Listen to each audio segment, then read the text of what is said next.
ایک شخص اڈیالہ کے اندر قید ہے، لیکن ان کی نظر میں وہ بیرونی دنیا کے ساتھ مکمل رابطے کے اندر موجود ہے۔ ایک شخص اسٹیبلشمنٹ کی تحویل کے اندر ہے، لیکن ان کے مطابق وہ آئینی ترمیم کے اندر رکاوٹ ڈلوا رہا ہے۔ یہ اتنے بڑے سیاستدان ہیں، یہ اتنے بڑے ترم خان ہیں، یہ اتنے بڑے توپ خان ہیں کہ ان کی ساری باتیں نہیں چلیں۔ وہ جیل میں یا تحویل میں بیٹھے ہوئے لوگ جو ہیں وہ ساری گیم کو گھما گئے۔ پھر آپ کو سیاست چھوڑ کے گھر چلے جانا چاہیے۔ آپ سب پر سلامتی ہوں، میں یاسر رشید ہوں اور آپ میرا ویلاگ دیکھ رہے ہیں۔ ناظرین، آج کے ویلاگ میں بات ہوگی کہ میاں محمد نواز شریف صاحب بھی اگری نہیں کر رہے تھے اس مسودے کے اوپر جو آئینی ترمیم والا تھا۔ دوسروں کی باتیں تو بہت بعد میں ہوں گی۔ بات یہ بھی ہے کہ ان کے اپنے اراکین کو بھی نہیں پتا تھا، اور کیوں نہیں پتا تھا میں اس کی بات کروں گا۔ لیکن جاوید لطیف صاحب کی بات سنیں، وہ کہتے ہیں میں پوری دیانتداری سے کہتا ہوں کہ یہ آئینی ترمیم کا نہ ہونا، اس کے پیچھے فیض حمید کا ہاتھ ہے۔ اداروں میں بیٹھے لوگ ابھی بھی حکم کسی اور کا لیتے ہیں، لیکن مانتے وہی ہیں جو فیض حمید کہتا ہے۔ تو بھائی سوال یہ پیدا ہوتا ہے، وہ کہتے ہیں کہ عمران خان کا جو ہے عالمی اسٹیبلشمنٹ پاکستان کے مالیاتی اداروں کے ذریعے اپنا ایجنڈا مکمل کرانے کے لیے اس کا استعمال کر رہی ہے، اور سہولت کاری فیض حمید کر رہا ہے۔ یار وہ کیسا آدمی ہے کہ اسٹیبلشمنٹ کی تحویل کے اندر بیٹھا ہوا ہے، وہ پھر بھی سہولت کاری کر رہا ہے؟ وہ کتنا بڑا طاقتور ہے؟ کیا ہمارے ادارے کمزور ہیں؟ یعنی آپ بات کیا کرنا چاہ رہے ہیں؟ یعنی آپ یہ کہتے ہیں کہ وہ آرڈر کسی اور سے لیتے ہیں، مانتے کسی اور کی ہیں۔ یعنی آپ فوج کے اندر تفریق کی باتیں کر رہے ہیں۔ دوسروں کے اوپر الزام لگتا تھا، یعنی یہ جو پورا کیس چلا باقاعدہ طور پہ جس کی وضاحت آئی کہ ہم ٹالریٹ نہیں کریں گے اگر کوئی ادارے کے اندر تفریق ڈالنے کی باتیں کرے گا، ڈیوائیڈ کرنے کی باتیں کرے گا، تو کسی کی طاقت نہیں بننے دیں گے وہاں پہ۔ اور آپ یہ کہہ رہے ہیں ابھی بھی اس کی باتیں چل رہی ہیں۔ یعنی وہ تحویل میں ہوتا وہ بھی سب کچھ چلا رہا ہے۔ تو یعنی آپ نے جو ادارہ ہے اس کے کردار کے اوپر سوال اٹھا دیا۔ اور کردار کے اوپر سوال کیسے اٹھایا؟ کردار کے اوپر یہ سوال اٹھایا کہ ان کے مطابق تو وہ ان کی تحویل میں ہے، تو وہ جو باتیں اس کی چل رہی ہیں تو وہ اس کا مطلب ہے کہ تحویل میں نہیں ہے۔ پھر بیک اینڈ پہ باتیں کچھ اور چل رہی ہیں۔ تو یہ جاوید لطیف صاحب جو بول رہے ہیں بڑھ بڑھ کے، اور جاوید لطیف صاحب کو اگر کسی کی ایمان حاصل ہے اور وہ انہی کے کہنے پہ ایک گائیڈ لائن لے رہے ہیں کہ جس کی مخالفت پاکستان مسلم لیگ نون کر بھی نہیں پا رہی، وہ بوجہ مجبوری نہیں کر پا رہی یا کس طریقے سے وہ کرنا نہیں چاہ رہی، تو پھر سوال حکومت کے کردار کے اوپر اٹھتا ہے کہ تفریق ڈالنے کی باتیں کون کر رہا ہے، اداروں کو کمزور کرنے کی باتیں کون کر رہا ہے۔ مانا کہ عمران خان کے اوپر الزامات تھے، ہیں، تحقیقات ہوں گی، لیکن یہ والے معاملے کے اوپر اس کی بھی تو تحقیقات ہونی چاہیے نا، کہ یہ جو بولتے ہیں یہ اداروں میں تفریق کی باتیں نہیں ہیں، یہ بغاوت پہ اکسانے کی باتیں نہیں ہیں، کہ آپ ادھر بیٹھے ہوئے یہ کہیں کہ آپ کا ایک ایسا لیفٹیننٹ جنرل جس کا کورٹ مارشل ہوا ہے، جس کی تحقیقات ہو رہی ہیں، وہ بیٹھا ہوا آرمی کی تحویل میں وہ حکم چلا رہا ہے، اور اس کے حکم کو آرمی چیف کے حکم سے زیادہ جو ہے وہ معتبر سمجھا جا رہا ہے۔ آرمی چیف جو حکم دے رہے ہیں وہ حکم نہیں مانا جا رہا، ہاں وہ جنرل فیض جو حکم دے رہے ہیں وہ مانا جا رہا ہے۔ یعنی یہ بات آپ بغیر کسی منطق کے، بغیر کچھ سوچے ہی کر لیتے ہیں۔ یعنی آپ کو سمجھ ہی نہیں آتا کہ اس کے پیچھے ڈیبیٹ کیا ہے، اس کے پیچھے کی وجوہات کیا ہیں، اور آپ بات بیٹھے اس طرح شیخی بگاڑ کے کر دیتے ہیں کہ جیسے کوئی نہیں، رگڑ دیو وہ دے تحویل سے وہ دے بارے کنے کوئی کلیم کرنا ہے۔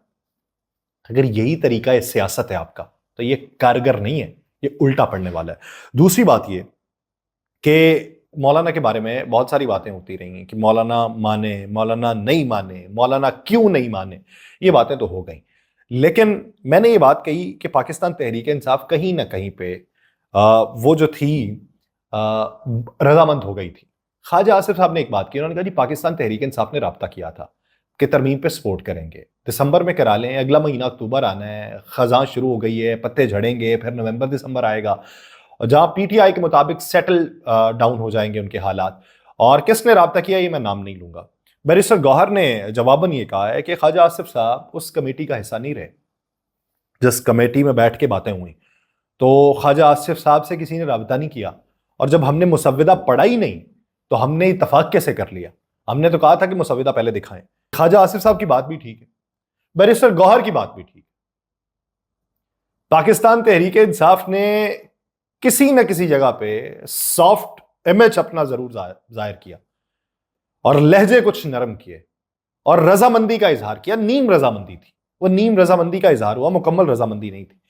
لیکن خواجہ آصف صاحب سے بھی وہ رابطہ نہیں ہوا، وہ رابطہ ہوا کسی اور سے، اور کسی اور سے ہونے والے رابطے کی خبر خواجہ آصف صاحب تک پہنچی، اور خواجہ آصف صاحب نے وہ کوٹ کیے کہ رابطہ کیا۔ وہ خواجہ آصف صاحب سے رابطہ نہیں، وہ رابطہ کہیں اور تھا۔ اور اس رابطے کی خبر خواجہ آصف صاحب تک پہنچائی گئی اور خواجہ آصف صاحب نے وہ خبر جو ہے وہ سنائی ہے.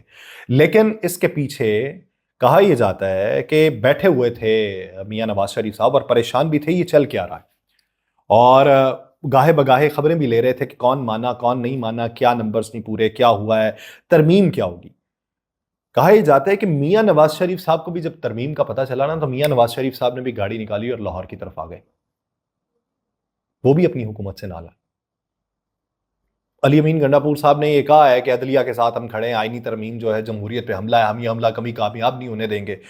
یہ ساری باتیں ایک طرف، پاکستان تحریک انصاف کا موقف ایک طرف، لیکن جو اندر ان کے اندر جو چل رہا ہے وہ بہت خطرناک ہے ان کے لیے، وہ پریشانی کے اندر. اور دوسری بات یہ جو فیصل وافدہ صاحب نے بات کی، اب آپ یہ دیکھیے کہ غصہ کسی طرف سے کتنا ہے. فیصل وافدہ صاحب نے کہا کہ یہ نااہل اور نکمے تھے، ان سے کیا بہتری کی توقع لگائی جا سکتی تھی. میں نے کہا جی یہ سیاست کے چیمپئن آ رہے ہیں، پوچھیں ان سے. یعنی وہ پاکستان مسلم لیگ نون کو نااہل اور نکما کہا انہوں نے اسحاق ڈار صاحب جو اس کمیٹی کا بھی حصہ تھے، جو جا کے ملاقاتیں کرتی رہی ہے، جو خود آگے بڑھ کے پھر مولانا کو بھی منانے کے لیے آگے بڑھے، شہباز شریف صاحب، وزیر قانون اعظم نذیر تارڑ صاحب اور بھی کچھ افراد، ان سب کو انہوں نے نکما کا، نااہل کا. اور جب یہ انہوں نے کہا تو پھر اس کا مطلب یہ کہ غصہ کہیں اور سے بھی ہے. تو پاکستان مسلم لیگ نون کے اندر ناکامی پہ بہت شرمندگی بھی ہے. دو افراد کی ڈیوٹی تھی ابتدائی طور پہ، ایک محسن نقوی صاحب اور ایک اعظم نذیر تارڑ صاحب، آئینی ترمیم کے معاملے پہ مولانا سے مذاکرات کرنے کی، انہیں آن بورڈ لینے کی ذمہ داری ان کو تھی. لیکن یہ جب جوڑ توڑ چل رہا تھا تو کہا جاتا ہے کہ نا تجربہ کاری کے باعث اسے خفیہ نہیں رکھا جا سکا اور معاملہ قبل از وقت منظر عام پہ آ گیا. اچھا کس کی طرف سے خفیہ نہیں رکھا جا سکا؟ اعظم نذیر تارڑ صاحب کی طرف سے.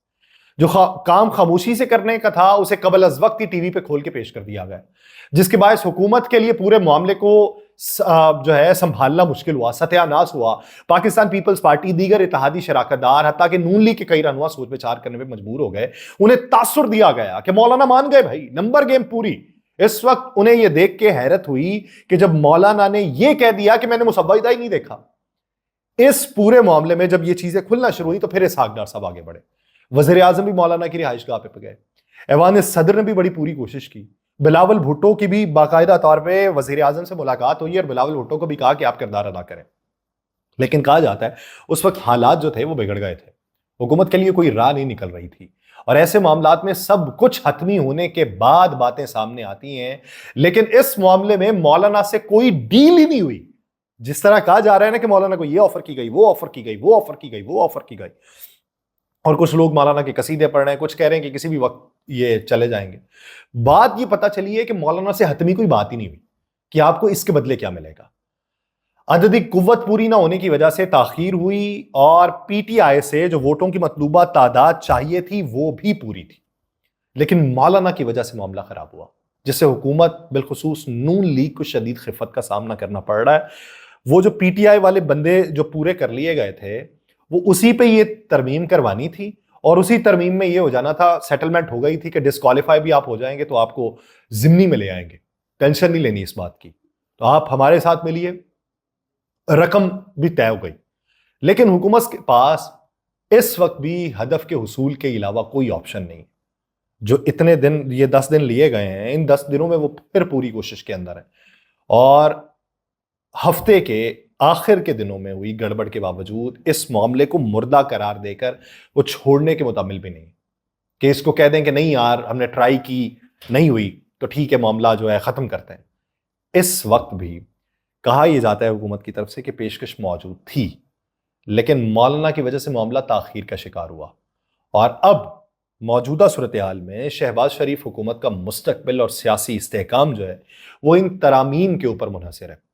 اور یہ بتایا جاتا ہے کہ جسٹس منصور علی شاہ کے چیف جسٹس بننے کی بھی کوئی فکر نہیں ہے ان کو، کیونکہ جب ایک آئینی عدالت بنے گی تو وہ اختیار جسٹس منصور علی شاہ سے نکل جائے گا.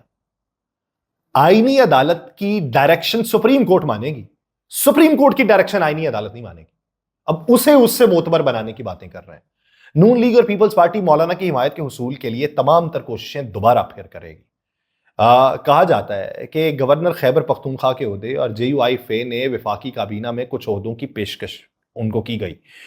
جے یو آئی فے کو سینٹ میں 2 نشستیں دینے پر بھی غور کیا جا رہا ہے، لیکن اس سارے معاملے میں حتمی جو شکل تھی وہ نہیں بن پائی.